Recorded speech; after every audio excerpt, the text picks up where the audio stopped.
Hello and welcome to the RYLACast, the official podcast of Camp RYLA, District 5810. District 5810. Where's District 5809? I looked this up once. Did you? It's not... It's not like Texas. next door? It's not here. Yeah, I was going to say. It might be...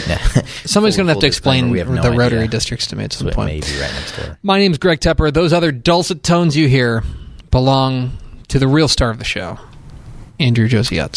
Well, hello, Greg. That was great. That was great. It's been a while since we've recorded podcasts together, buddy. We took a little bit of a break, but I'm glad we're back. We did. And I'm not going to lie, I was starstruck when you were introing us. Did we say... I know we say District 5810. Did we say Rotary District 5810? We probably should, right? That was one of the comments. Is that an edict? That's from, an edict. From on high? Yeah. You're listening to the RYLACast, the official podcast of Rotary District 5810. Well, thank you, Greg. There you go. Camp RYLA, Rotary District 5810. There's a lot of words there. There's a lot of landmines. Why am I the host of this dumb podcast? I don't know. I'm about to get fired. We're still recording. Where is this? Dana's going to walk out of here with like one of those oversized canes and just like pull me off of the stage. Your head's going to stay down, your You'll notice that there are other voices that you hear other than Josey and I. Those belong to our guest commentator for the evening, John Warder. Hello, John Warder. Hello. Yay! Thanks for having me. And our very special guest. Yes. Very special guest. I've been trying to get his agent on the phone to book this guy for a minute. Yeah. But we finally got him. Ladies and gentlemen, it's Tyler Criss. Yay! Thank you for having me. Yay, thanks for coming. Thanks for making the time for us. I know that you're slumming it with us, and I appreciate that. Mm-hmm. Yeah, my wife finally let me out of the house. Oh, guys. So, on today's podcast, we're going to be talking with Tyler here in just a little bit about all the things working in his world. But first, Tyler, we asked you to choose a word, and you came through. I would say you came through in a big way. Would you say so, Josey? A really, really big way. Yes. Tyler, you chose the word trust.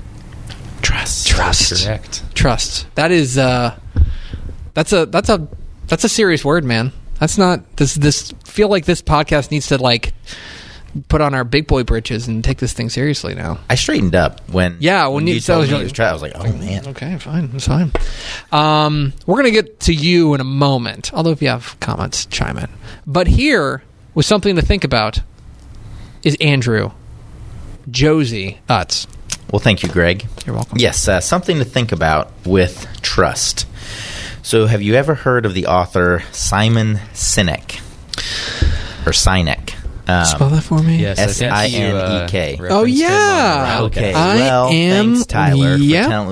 You reference him on the empathy one? I've got two bits. You mean Simon Sinek, the British-American author and motivational speaker. He's the author of 5 books, including Start With Why and The Infinite Game. Yes. Born October 9th, 1973. And also Leaders Eat I Last. knew that. It's amazing I knew that off the top of my head, right? Yeah, Tyler's peeled back the curtain, and I listen to like TED Radio Hour and Simon Sinek books. So Right before the podcast. right before on my way to the podcast. Yes, so Simon Sinek talks about cultivating trust, and trust is a big word. You think about like who do you trust, and how do you go about trusting anybody? Because that's fundamental in relationships. I mean, even if it's a relationship with yourself, you have to trust yourself that what you're doing is what you want to be doing. And trust is a big deal. So this idea of this innate thing, like who do we trust? And Simon provides an example of, say you're in France and you're walking around and you see somebody else and you strike up a conversation. It's like, oh, I'm from Texas too. And, oh, okay, cool. Well, yeah, we're going to head to dinner. And they're like, oh, okay, well, we just had this great place over here. You should go there. And you're like, yeah, these totally random strangers that just recommended this place in France said we should eat here, and we're definitely going to eat here. And if on the way you meet a French guy or girl and they're like, hey, you should eat here. And you're like, oh, yeah, but our friends said we're going to eat here, and so we're going to go. You have that built-in trust, that immediate trust. And the idea is that you surround yourself with people who are like you. Like if you surround yourself with people who are like you, there's that trust built in. And there's a difference in trust and reliability. Someone can be very reliable and do things on time and what you ask them to do, but you may not trust them. You may not have that innate connection. Mm-hmm. So how do you do that as a leader? Where do you even go to build that trust? It's this idea that you've got to be first. You have to extend yourself first and step out of your comfort zone, take that jump and trust someone and hope you get it back. But you really want to, as a leader, you want to be that first person to make the group come to you. We've got John and Tyler in here, so I'll bring up, I don't know if you guys have seen that, it's the YouTube video with like the crazy dancing guy. Like it's the lone. You're gonna have to be more specific. It's YouTube. I've seen plenty of videos like that. John. It's John. You've seen or you've made? Both. It's like I think somebody may have like dubbed over it and dubbed it like dancing leadership guy, and it's this guy at a festival who's dancing in a field, and Yes. Okay, Tyler's shaking his head. Yes, there's a guy dancing in a field by himself, just totally crazy, and then by the end of the video, he's got like a pack of hungry people. Figuratively hungry, like dancing with him kind of thing. And so the idea that you as a leader have to extend yourself and just hope that someone else has their willingness to join you. So I know I just said a bunch of words, but no, they were good words though. Oh, well, thank you. I thought they were excellent words. But I think you're right, is that, like, to me, if you're going to be in a leadership position, trust is where it has to start, or else everything else is just going to fall apart. Mm-hmm. Like, Right. it's all, you're toast at that point if you lose the trust of the people that you're supposed to be leading. Yeah. It's the foundation of the house. It's the it's the bottom graham cracker of the s'more. Ooh. Do you know what I mean? Because you got to have somewhere to put that chocolate. Yeah. If you lose that the whole thing's going in the fire. And it's all over your hand. It's gross. Yeah. It's gross. Have you ever, like... There are a lot of, if you think about s'mores, and I know we're just turning this into a s'mores podcast. The weird thing about that is that it is a lot of very, very messy items all smushed together. Yeah. Yes. Graham crackers don't do much. No, that is. I wouldn't trust a graham cracker. No. You know what? Graham crackers, you're on notice. Officially on notice. Anyway, we were talking about trust. So so basically, to wrap it up, much like the graham cracker, trust requires sacrifice. If you can bring this home, bring it, man. So the graham cracker sacrifices itself to be the foundation of the trust sandwich. I love that. And he did it.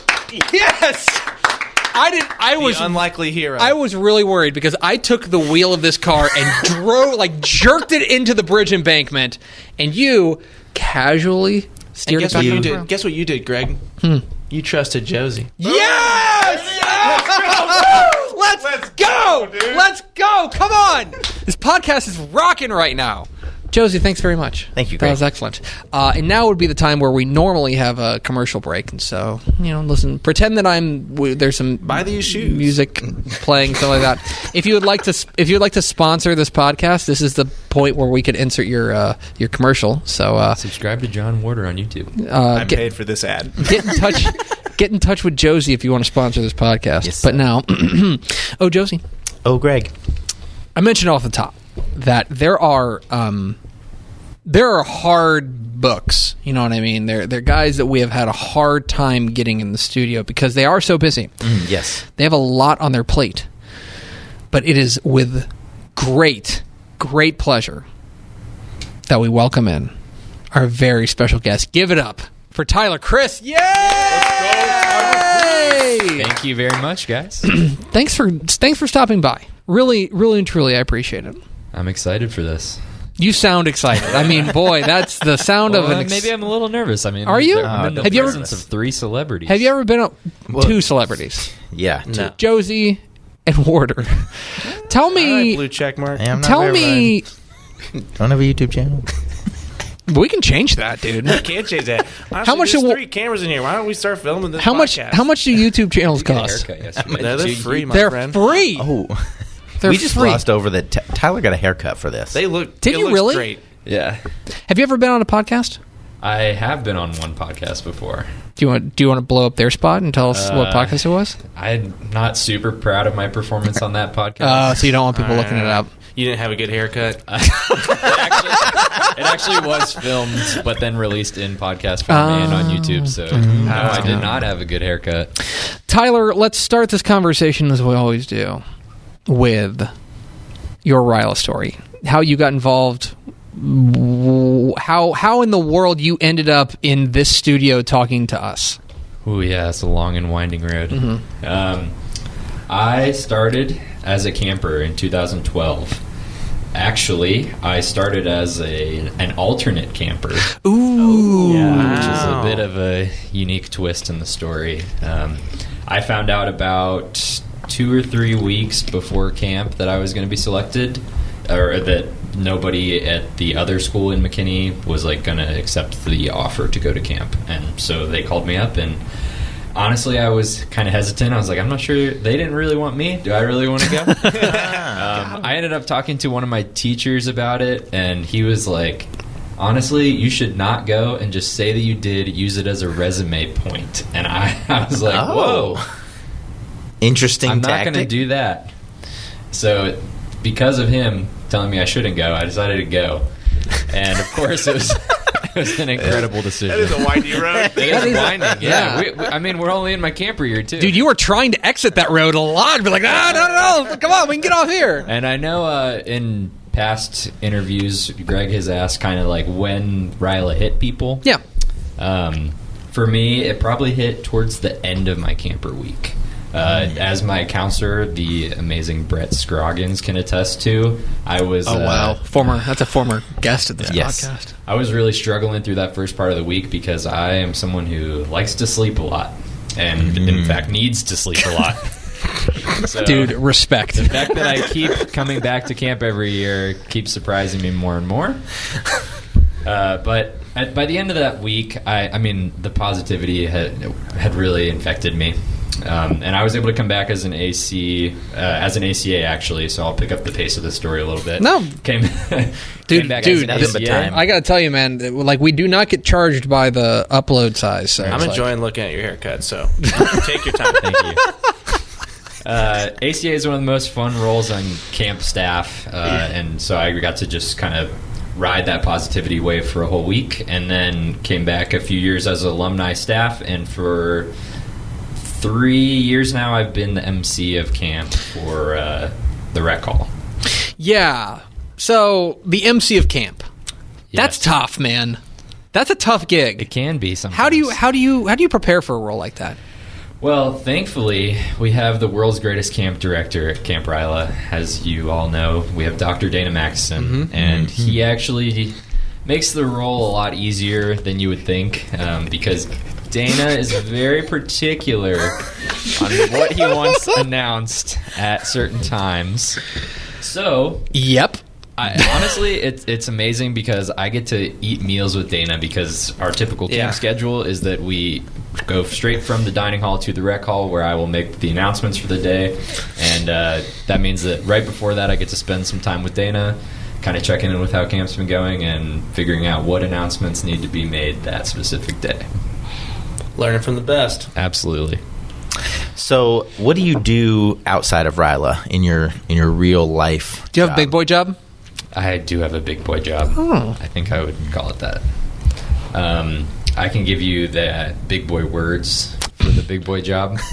I'll probably request the little boy words too. Oh, no. That's typically what I give afterwards. So my title is a sales engineer. I work at a startup company on UT Dallas's campus that makes neural interfacing tools. And kind of I work in the assembly and development. We use a specialized polymer in order for better interaction between the body and our tools. So the kind of simple version of that is that we make tools, devices to be used to study nerves. Awesome. So is it like a Silicon Valley meets Grey's Anatomy meets CSI? I think that is really playing it up a lot, but it's way less cool than that. I'm glad that Warder and I are sitting on this side of the table, and you two are sitting on this side of the table, because it's we like need the little boy words. because here's a guy who like designs bridges, right? Yeah. And is an engineer. He's good at math and He stuff, gets it. right? And then here's a guy who's building things to study nerves. And you and I like fart into a microphone and upload it. We do. But you're and verified. people watch it sometimes. So then I guess, how would you say that you use what you take from RYLA, whether it was at camp or in your after camper years, the stuff that you've taken from RYLA, how would you say that you apply it to your life? Yeah. I mean, RYLA is so powerful and teaches you so many things that I think every guest we've had has kind of made clear that we use communication, we use collaboration, we use problem solving, all these different things every single day. I think that kind of applies to no matter what you're doing in your professional life and personal life, really. So, I mean, I think it goes without saying that all of those things are applied daily in my life. So I wanted to like kind of specifically focus on the word I chose. So I was kind of trying to prepare a little bit. And specifically trust day to day, and in my professional life specifically, I was thinking how trust kind of is a two-way street. You can be trusting and you can be trustworthy, right? So I'm one of the lower employees out of our 10 people in our startup company. So I have a lot of daily responsibilities that need to be taken care of that my bosses trust me to do, right? And in turn, I have to place trust in them that they are creating a plan that's guiding us in the right direction so that we don't go under because we're a small company that relies on a grant from the government. So I think that specifically is something that I learned. I mean, I developed my trust a lot at camp through every single activity that we do with our whole cabin groups. And, you know, you become more vulnerable and learn how to trust and earn people's trust in that short span. So that is something that I feel like I'm able to flex that trust muscle pretty much daily. Man, you are just rolling through. Like, I'm thinking of questions. Man, he's just bringing it up. What would you say? Because you've been, camper in 2012. You've gone through, taken us through kind of your different roles. What's been the role that has required you to trust the most at camp? Ooh, that's a good really question, good Josey. That's a tasty one. That's a good one. So I think the answer to that would probably be the 1 year that I kind of left out of my Camp RYLA story experience, and that is in 2017. I, at the last minute, and I mean the last minute, it was, I think, 6 days before staff training, so maybe 1 week before camp, I got a call from Dr. Dana Mackison, and I was like, oh, I wonder what this could be. And he got me on the phone and said, hey, we had a male counselor drop, and we need you to fill in. And that was a big moment for me because I was just graduated college. That's about the youngest age you can be a cabin counselor. And I was going in with less than a week of preparation. So thank goodness I had a wonderful cabin team. I was paired with Jenny DiDonato, who is a very strong female counselor. And on top of that, I had two wonderful ACs. Alistair and Celeste are amazing, and I can't wait for them to be able to come back to camp. So we were thankfully able to meet up before camp, and we just had a nice lunch together, and we kind of just shared what we were feeling about coming into camp. And I let them know, guys, I really don't feel ready for this role at all. I know what a counselor does vaguely, but I don't know the minutia, the little details that they have to take care of, and I know they have to make sure the cabin runs smoothly. And thankfully, I was said, guys, I'm going to be leaning on you a lot this week, and they made my trust that I put my trust in great people, I think I'd say. Josey's going to ask you to plug something. Yes. So as we do with all our guests here, we invite them to plug something or two things or three things potentially. So the floor is yours. Yeah, I only have one, unlike John. Yeah, John was. But I put a lot of thought into this as well, and I wanted to try to stick with the theme of trust. I recently, as in like around a year ago, decided that I needed to be doing a better job of paying attention to the national world landscape in terms of politics specifically.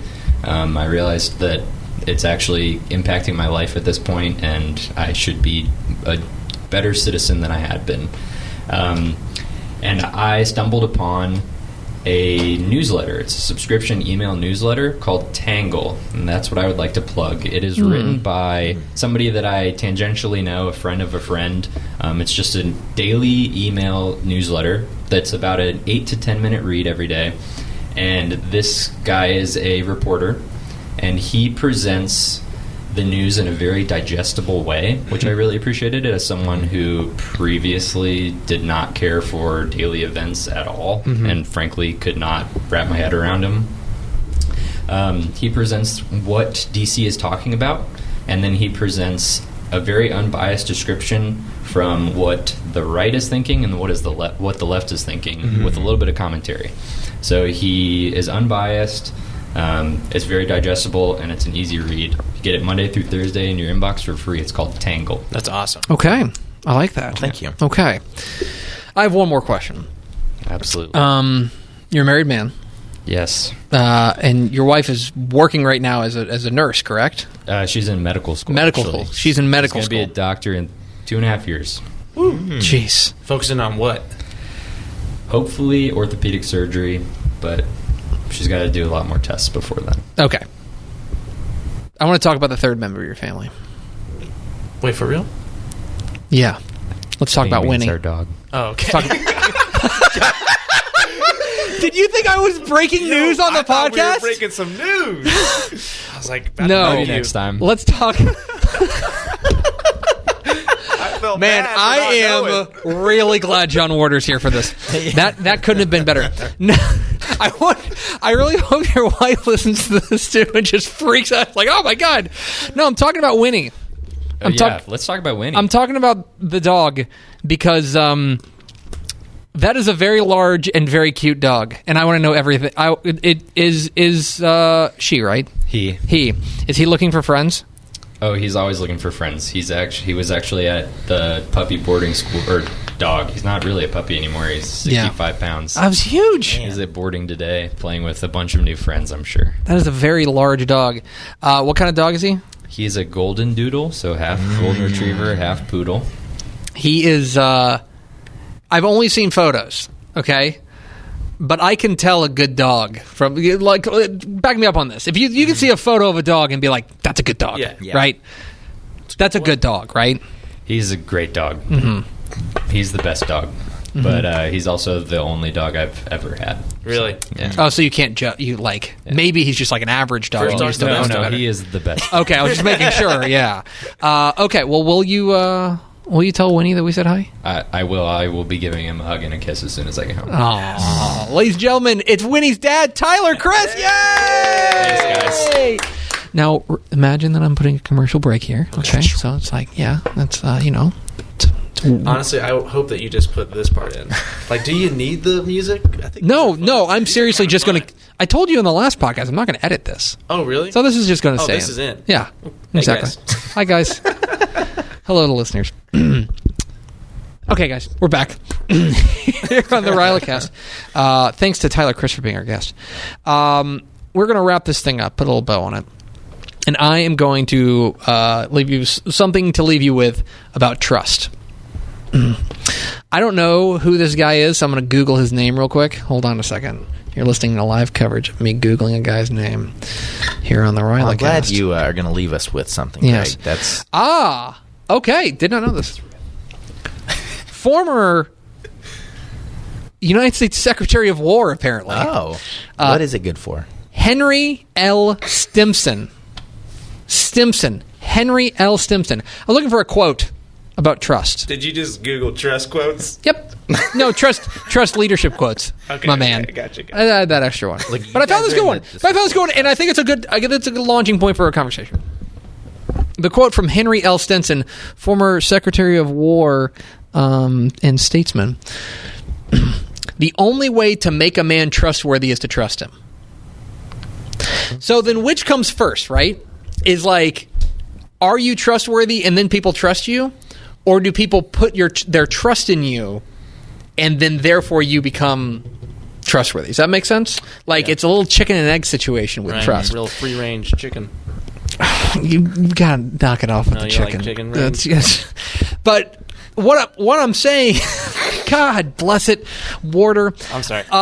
You're making a really great point. I was making a really good point. You're making a great There's point. a bit of a... I'm not even going to say chicken and egg because I can't even look at you right now. Free-range chicken or egg. Yes, free-range chicken or egg.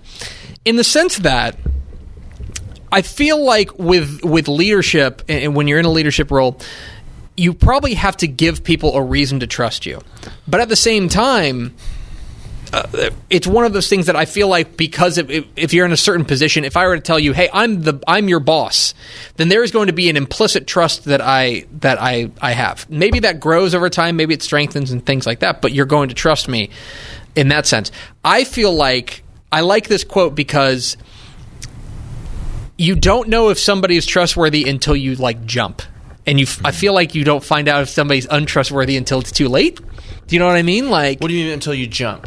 Until you go and you put your trust in them in a meaningful way. Gotcha. Do you know what I mean? Yeah, right. Until you go there and you say, okay, well, I'm going to trust you to hold this rope while I dangle off this cliff. And then if they let go, it's like, well, turns out as you're plummeting to your death, it turns out that he wasn't very trustworthy. I feel like that's an interesting kind of thing to balance when you're a leader, is that when you're a leader, people are inherently going to trust you. But what kind of care do you take with that trust? Is a question. Well, and it's interesting in different leadership roles. Like if you're the big leader, do you kind of throw a little bit more trust out there to get it? Mm-hmm. And if you're like leading a servant leadership role, are you kind of, okay, I'm gonna trust him a little bit, like you talked about the inherent trust that comes with like a boss at a job. Like, hey, I trust that you're not going to run the company into the ground today, right? But right, like today, I'll trust you a little bit. But I think it also builds, right? Yeah. It's something that the longer that you come through, even in that little way, that's going to build that trust a little bit more and more. So, anyway. As I'm knocking over my bottle, I found that to be a particularly interesting quote because I feel like putting trust in somebody ultimately will build their trustworthiness because it is it's a charge to keep, right? It's something that whenever somebody trusts me with something, I want to come through for them. Mm-hmm. Right. And so maybe, especially if you're in a situation where you're delegating and maybe somebody who hasn't had a leadership role and you say, hey, I need you to do something, by giving them that vote of confidence, you are therefore, it feeds on itself. It makes them more trustworthy because they want to come through, and then people around them, I don't know. It's one of those things. I saw that quote because I Googled trust leadership quotes. Hey, Water blew up my spot. There's a lot of good stuff out there. It's a good thing there to is. us with. Okay, that's going to do it for us. Thank you for spending a little bit of your day with us. Thanks to Tyler Criss for being our guest. Yeah, Tyler. You were great. Thanks again for having me. It was a blast. I thought you were great. Is that a new shirt, too? It's not a new shirt. Okay. Yeah. Well, it looks very clean pressed. It is washed. It is clean. Yes. Is clean pressed a thing? This is a weird audio podcast. Like there's Today it is. There's a lot of visual. Yeah. Well, does anybody have access to the Twitter where you post it? Yeah. We should take a photo. We should. All right, so everybody tune in. This podcast is coming out in 5 weeks, and so whenever you go back on the RYLA podcast 5 weeks, and you'll see a RYLA Twitter feed, and you will see a photo of the four of us. Thanks to John Warder for being our special guest commentator. Hey, this was a pleasure. Thank you. I appreciate it. We should do it again. And in fact, if you want to take over this podcast, I'm about to get fired. So really, yeah. I did receive a text from Dana. Yeah, he said today. Yeah. it was just like the Kane gif of somebody like being pulled off a. Has Dana ever sent you a gif? You and Dana text a lot. Has he ever sent you a gif? And call a lot. No. Now that you mention it. Okay. But I do if he does, will you please alert me? Oh, yeah. Okay, that'll be a screenshot and a send. Thank you for spending a little bit of your day with us. Please rate and subscribe to this podcast and tell a friend. And here with an antiquated way to tell a friend about this podcast is Josey. Yes, go ahead and run on out to your nearest trust tree and carve into the bark. But not too deep so you kill the tree, but just like a light carve into the bark. Listen to the RYLACast, the official podcast of Rotary District 5810, Camp RYLA. It'll only take 20 minutes. That's all. I mean, yeah. 20 to carve that in. Yeah, it's fine. Thanks to John Warder. Thanks to Tyler Criss and Josey. Thanks for your courage. Thank you. See you next time on the RYLACast.